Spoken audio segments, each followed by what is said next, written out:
Pemirsa, kembali lagi Anda menyaksikan Kominfo Newsroom. No One Left Behind adalah tagline yang digunakan oleh pemerintah Indonesia dan Jepang dalam kerjasama bidang energi. Dan kerjasama yang disepakati oleh kedua negara ini mengembangkan energi terbarukan, program pengurangan karbon, penghentian dini pembangkit listrik tenaga batu bara, elektrifikasi, dan efisiensi energi. Dan pemirsa, kerjasama yang dilakukan oleh Indonesia dan Jepang semata-mata bukan hanya dalam urusan bisnis, namun juga memperhatikan kehidupan dan juga penghidupan manusia. Dan diharapkan dengan kerjasama yang dilakukan oleh Indonesia dan Jepang ini dapat memberikan dampak yang lebih baik lagi kepada masyarakat. Pemirsa, untuk membahasnya lebih rinci saat ini langsung dari studio podcast Kementerian ESDM, saya sudah bersama dengan Kepala Biro Komunikasi, Layanan Informasi dan Kerjasama Kementerian ESDM, Bapak Agus Cahyo Adi. Pak Aca, apa kabar? Baik. Baik. Ini kita kembali membahas hal yang sangat krusial juga nih Pak, kerjasama bilateral antara Indonesia dan juga Jepang. Nah, kita mengetahui Pak Aca bahwa kerjasama yang dilakukan Indonesia dan Jepang, terutama dalam bidang energi ini, tentu akan memberikan dampak yang besar. Sebelum kita bahas Pak Aca, dampak apa nanti yang akan ditimbulkan?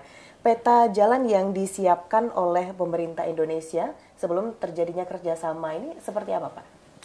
Ya, makasih bahwa Indonesia itu sangat berkomitmen. Kita meratifikasi mulai dari dulu Kyoto Protocol, kemudian dilanjut dengan Paris Agreement, yang mana sesuai dengan amanah dari pendahulu kita di pembukaan Undang-Undang Dasar, kita kan harus melakukan kerjasama internasional secara bebas dan aktif. Dan di sini kita ikut mendukung bagaimana program UN FCCC, UN mengenai perubahan iklim, bagaimana kita ikut menuju ke energi transisi, menuju net zero emission, yang mana di sini menjadi komitmen besar bagaimana menjaga iklim suhu bumi tidak meningkat dari 1,5%, dan kita punya potensi besar. Makanya ini kita kerjasamakan dengan dengan berbagai negara, berbagai institusi untuk bisa membuat net zero emission, dan kita sudah mencanangkan Indonesia akan menjadi negara yang net zero emission pada tahun 2060 atau lebih cepat, dengan target-targetnya ada roadmap-nya tahun ke tahun menuju sana. Oke, berarti itu sudah disusun sedemikian rupa dengan mempertimbangkan tahun berikutnya itu akan seperti apa nanti potensinya begitu. Betul. Pak Aca, kalau kerjasama bilateral antara Indonesia dengan Jepang ini sebenarnya dari segi regulasi termasuk agak sulit atau tidak nih Pak? Saya melihatnya kita sebagai mitra yang strategis, yang cukup lama. Kalau kita lihat apa yang hasilnya, kita lihat dari mulai, walaupun katanya pampasan perang, ada tol Jagorawi, kemudian LNG plant pertama di kita itu yang inisiasi Jepang di Arun dan di Badak di Kalimantan, di Bontang. Kemudian ada yang Jepang juga mengembangkan industri aluminium, memanfaatkan potensi PLTA yang di Danau Toba sana, dibangun di situ Inalum pada saat itu. Dengan kita kerjasama dengan Jepang selama 30 tahun, dan alhamdulillah sekarang sudah jadi milik Indonesia penuh. Jadi itu kalau kita udah kayak saudara kakak beradik, dan itu kontrak-kontrak LNG ke Jepang itu kontrak terbagus yang pernah terjadi. Baik. Nah, kalau kita lihat di media sosial atau pemberitaan begitu Pak Aca, mulai dari regulasi yang dihadirkan, lalu nanti mengenai pendanaan dan juga teknologi, ada yang mengatakan sedikit ribet untuk di Indonesia begitu Pak. Nah, terkait dengan hal itu nih dari Kementerian SDM sendiri, Pak Aca menanggapinya, langkah apa yang disediakan oleh pemerintah Indonesia agar investor nantinya itu lebih leluasa, lebih yakin untuk bisa berinvestasi di Indonesia, termasuk ini Jepang Pak? Ya, investasi itu adalah kita itu bersaing antar negara. Negara yang berinvestasi kan negara-negara maju, investor itu mereka akan membandingkan satu negara dan negara lain. Tentunya berbagai hal yang harus dilihat. Di dunia bisnis ada namanya UN, dan perbankan ada namanya EODB, Ease of Doing Business. Dan kita udah terus mendengar apa yang dikeluhkan, dan alhamdulillah ini tertangkap dengan pemerintah sekarang, udah dilakukan, mungkin cukup mengagetkan juga, yang itu adalah keluarnya Undang-Undang Cipta Kerja. Itu adalah satu langkah besar untuk bisa memberikan pelayanan, memberikan kemudahan pada investasi.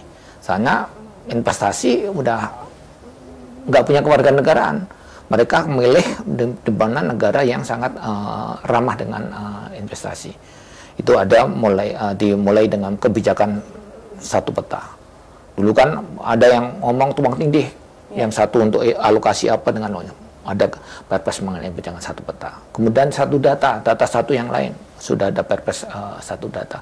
Dan yang kemudian di Undang-Undang Ciptaker ada namanya pemerintah buat online single submission.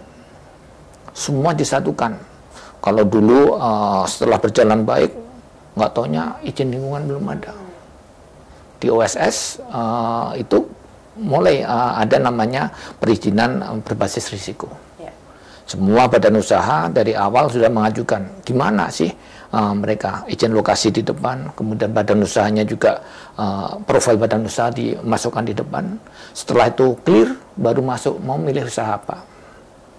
Secara teknis ada di Undang-Undang Ciptaker, Undang PP 5 itu disebutkan mana sih usaha-usaha yang berisiko tinggi harus mendapatkan persetujuan dari Kementerian Teknis. Dan itu kita lakukan dengan tambah lagi digitalisasi.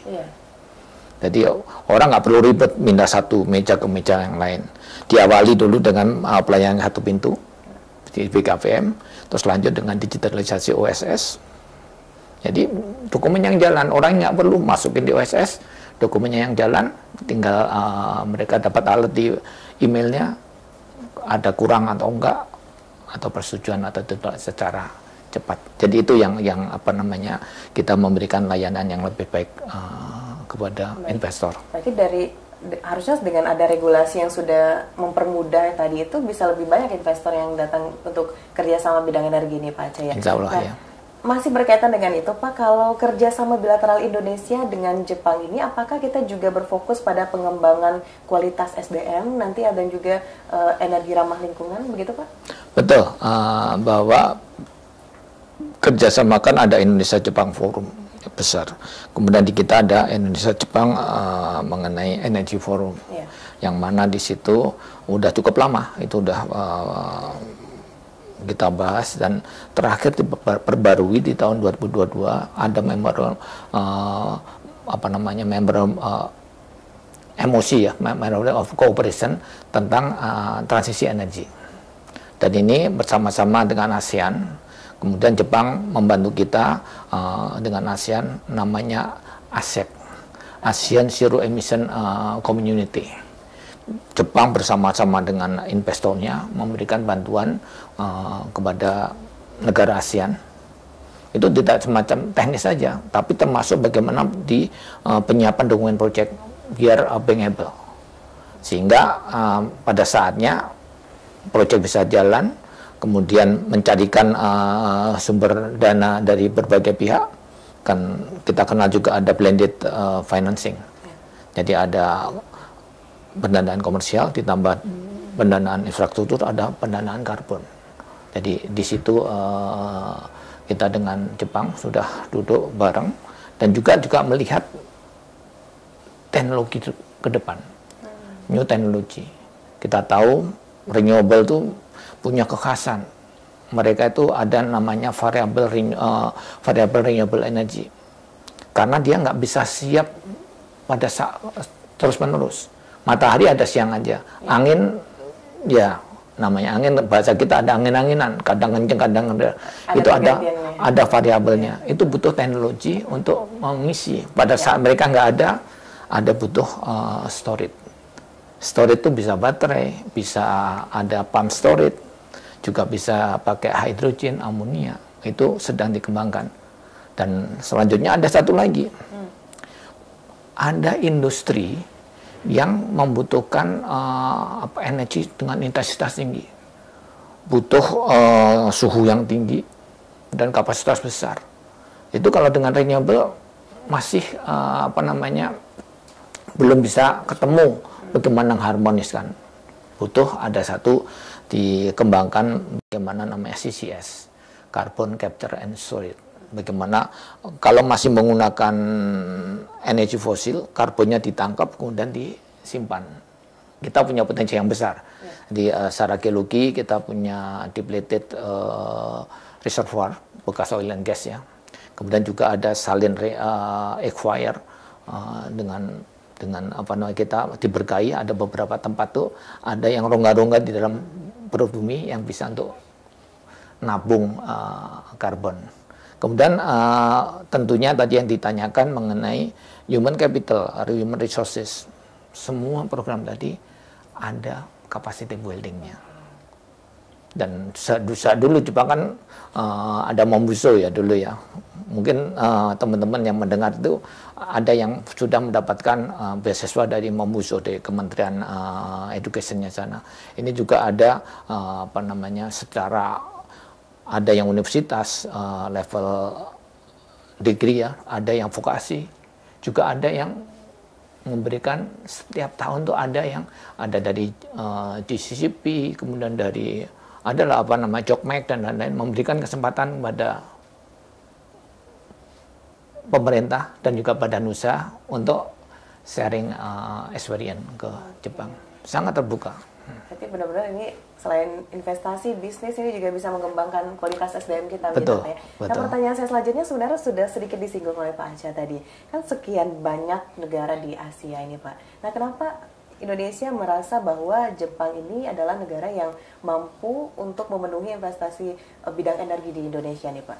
Negosiasinya itu dulu susah apa gimana tuh, Pak?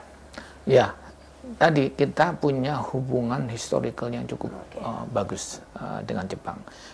Jepang punya kekuatan, selain kekuatan culture-nya. Coba kalau kita lihat di pelajaran-pelajaran manajemen, ada yang namanya apa yang di Toyota itu apa namanya? Ada semacam just in time. Bagaimana si manufaktur, nanti coba dicari termnya apa? Itu benar-benar standar manufacturing. Teknologinya juga macam-macam. Coba lihat di pembangkit-pembangkit, generator ini sebagian besar dari Jepang, produk Jepang. Kemudian juga edukasinya juga tadi, kemudian investasinya juga kuat. Bagaimana perusahaan Jepang yang udah bekerja di Indonesia cukup banyak kan? Kalau kita lihat aja di beberapa sampai ada yang tower-tower yang lama, ada Sumitomo Tower itu Jepang, kemudian ada apa Wisma Nusantara, apa cukup kita tuh dianggap saudara. Jadi selain bisnis juga dengan Indonesia itu mempunyai historical yang cukup bagus Jepang dengan Indonesia. Baik, ada historical yang bagus antara Indonesia dan Jepang. Ini salah satu mengapa kita memilih untuk melakukan kerjasama bidang energi. Gitu. Salah satunya. Salah satunya. Iya. Baik, tapi untuk dipertegas Pak Acha, apakah permasalahan pendanaan dan minat investor ini merupakan salah satu tantangan dalam hubungan kerjasama kita, Pak? Ya, jadi kerjasama itu ada beberapa level. Jadi ada memang pada saatnya perlu diuji. Ya. Tadi untuk yang kegiatan-kegiatan yang udah jamak ya, sudah umum, B2B-nya udah cukup maju. Jadi banyak udah apa namanya, nggak perlu dinaungi oleh pemerintah, bisa berjalan dengan baik. Hubungan bisnis to bisnis. Bagaimana Toyota, coba produk Toyotanya itu apa yang sekarang banyak orang pakai? Kijang. Kijang itu panjangnya apa? Apa? Kerjasama Indonesia-Jepang. Kerjasama Indonesia-Jepang. Oh, disingkat Kijang. Kijang. Banyak hal yang apa namanya bersama-sama. Tadi sudah saya sebutkan bagaimana LNG, kemudian ada ini sampai satu perusahaan yang luar biasa di Migas, Impact, dengan apa namanya oil and gas ya, sampai terakhir sampai Mas Selang tetap komit dengan Indonesia. Baik, terakhir Pak Aca, ini saya juga kita mengumpulkan beberapa pertanyaan juga dari masyarakat. Salah satu poin penting dalam kerjasama bidang energi Indonesia dan Jepang ini adalah mengurangi ketergantungan pemakaian bahan bakar fosil dan penghentian dini pembangkit listrik tenaga batu bara. Nah, jika pada tahun 2060 nanti transisi energi berhasil dilakukan, apa yang dilakukan dengan area PLTU batubara ini, Pak?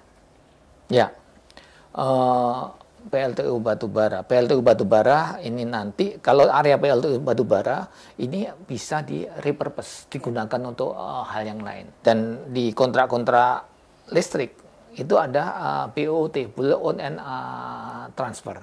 Jadi bagian dari utility kita. Okay. Jadi areanya tadi dengan utilities yang ada bisa digunakan untuk pembangkit yang lainnya, yang renewable. Jadi seperti itu, dan juga hal yang lain untuk tambang batu baranya. Tambang batu baranya kita programkan untuk batu bara digunakan untuk non energi. Jadi bagaimana diolah dengan teknologi yang ada bisa digunakan, dan kalau memang enggak, dialihkan kalian tambang itu untuk menambang mineral. Jadi harus diingat ini dengan era net zero emission ini butuh renewable, ini ada tambahan kebutuhan mineral pendukung, butuh baterai, kemudian butuh fasilitas baru, hampir semuanya itu butuh mineral. Ini kita jadi sekarang pemasok terbesar nikel. Udah bisa menguasai market share dunia, udah menentukan harga di situ. Jadi di sini keahlian dari tenaga kerja tambang bisa dialihkan kepada tambang mineral. Dan juga kita program hilirisasi. Di situ bisa menangkap industri untuk mengolah tambang itu, bisa untuk mempekerjakan.